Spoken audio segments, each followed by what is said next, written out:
As you can see, it comes in a nice gift box. It is take the flashlight out, unscrew the top,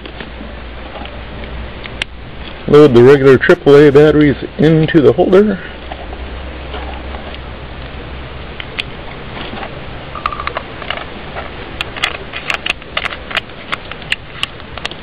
screw the top back on. There you go. Nice bright flashlight.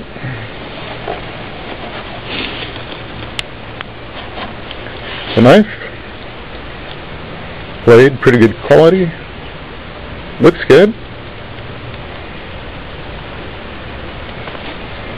And you got your bottle opener, your can opener,